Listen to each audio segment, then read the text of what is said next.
Okay guys, as I said, we came out to talk about the Giro Gauge shoe. Just thought I'd come out, and after about, I guess over a year now. So I got them last July of 2023. So about 15 months of use with the Giro Gauge shoe. Been put through a ton. Lot of pretty aggressive bike backing trips where off the bike, getting them wet, crossing beaver dams, creeks, all that kind of stuff. So they've been definitely put through their paces, and that's why I thought it was time to come out and talk about them. A lot of people don't talk about shoes because they're kind of, again, one of those touch point things where it's about comfort, and no two people are going to have the same feet. Just like with seats, no two people are going to have the same butt, right? So it's really hard to recommend a shoe to the next person. But I thought after all this time, I could probably give you a recommendation about durability, what I feel about them as a shoe for walking off the bike and stuff like that. So yeah, let's talk about that.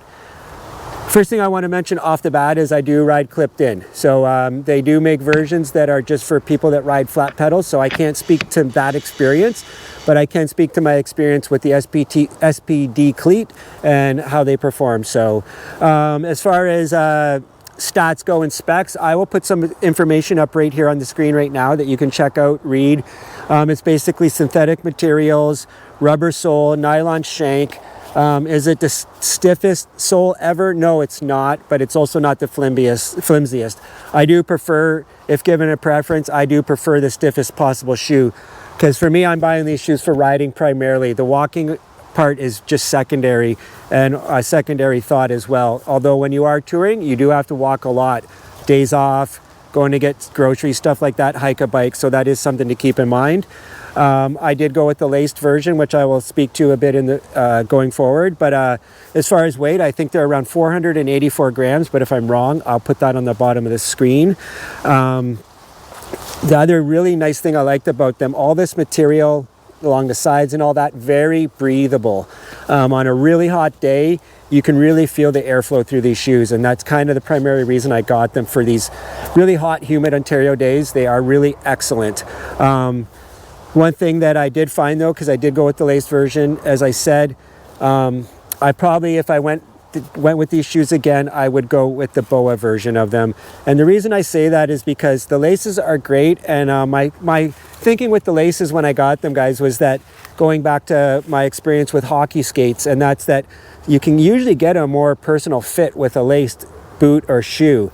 But the one thing I do find is that when I had like my 510 Kestrel Pros, a shoe with a BOA and just a Velcro closure, I'm more apt when I stop for a break to take my shoes off and let my feet breathe. And it might sound like a small thing, but on a really hot day, that's a really good thing to do when you stop for a break, is to be able to take your shoes off and just let your feet breathe, let your shoes air out, all that stuff. So just something to keep in mind. I didn't hate the laces, but going forward, I would probably have gotten the BOA version if I could go back.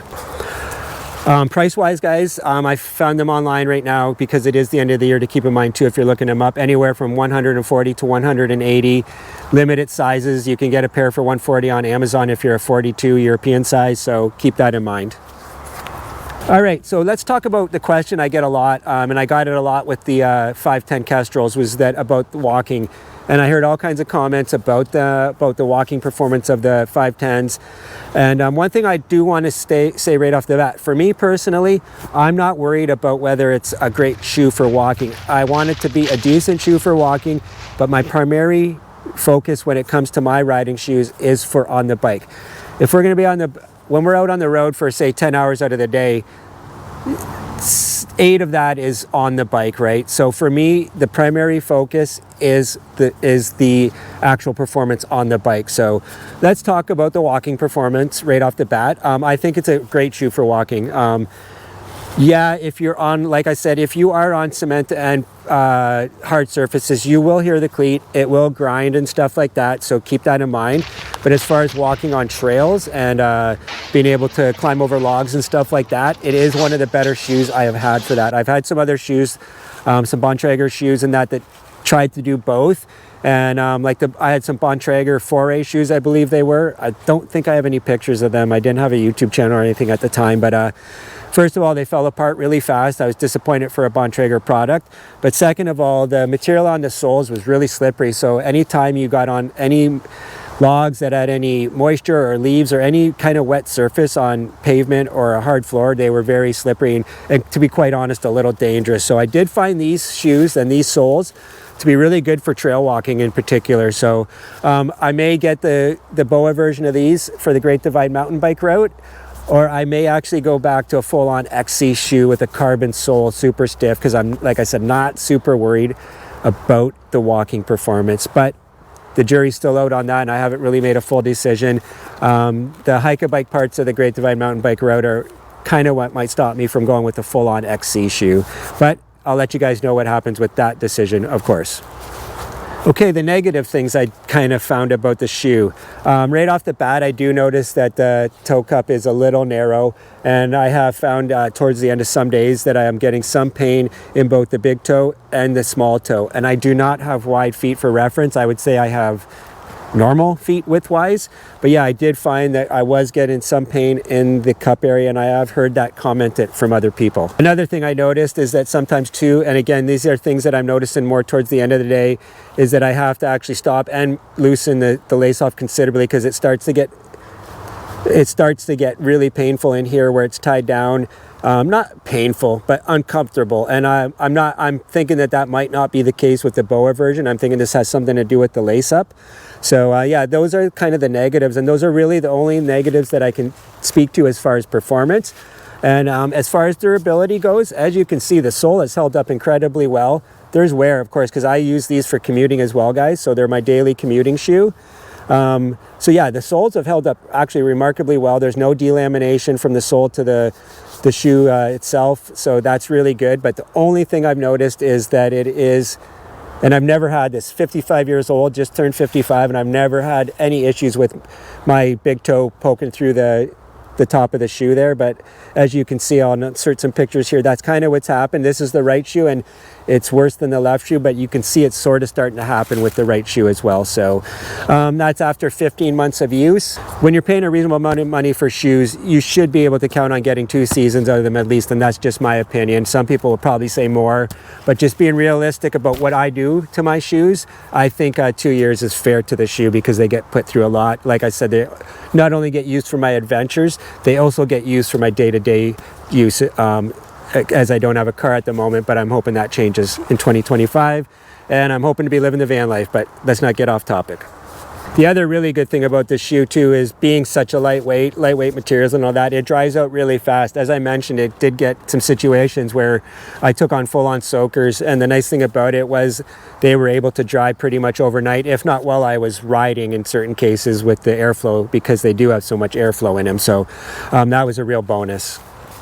All right, so let's just get to the bottom line here. Would I recommend them? Yeah, I'd recommend them, but let's keep in mind what I said, and that is that when it comes to shoes, seats, helmets, all that stuff, we have different heads, different butts, and different feet. Especially when it comes to seats and shoes, they are very hard to recommend. We all have different arches. Some of us have flat feet, some of us have really high arches, all that kind of stuff. Some people have problems with heel spurs, all that stuff. So just keep in mind that this is just my experience, and I definitely would recommend it. I don't know that the hole in the toe is a total deal breaker. I feel like if they would have made the material on the toe come up just a little further, that would alleviate that problem, but I suppose the engineer should know more than me, right? So if you're looking for a good shoe, it's worth checking out. Go to your local, if you can. It would be really good if you have a local bike shop that carries Giro, and you could go in and try them on. Obviously, that's your best bet. Size-wise, it's really hard to recommend.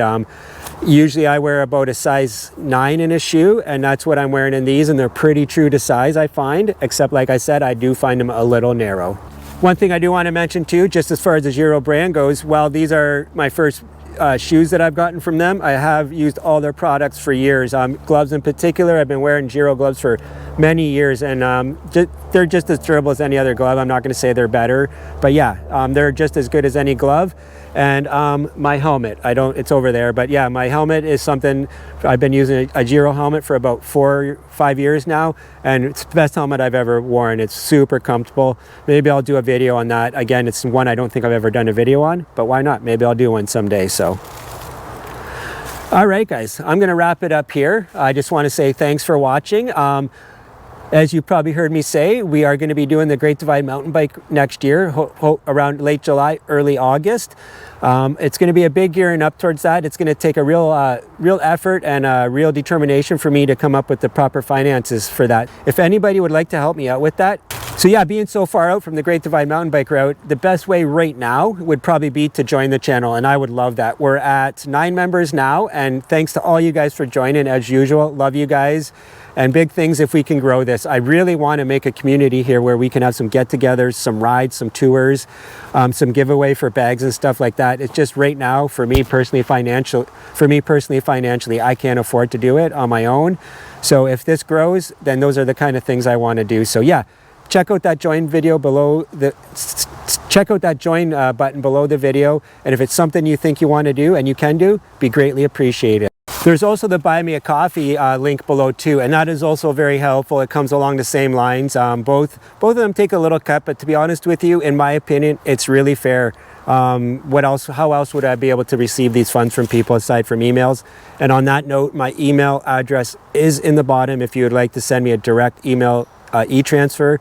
If you don't like the idea of the Buy Me a Coffee or the Google, being YouTube, taking a cut for the memberships as well. So anyways, guys, basically the big goal going forward is the Great Divide mountain bike route.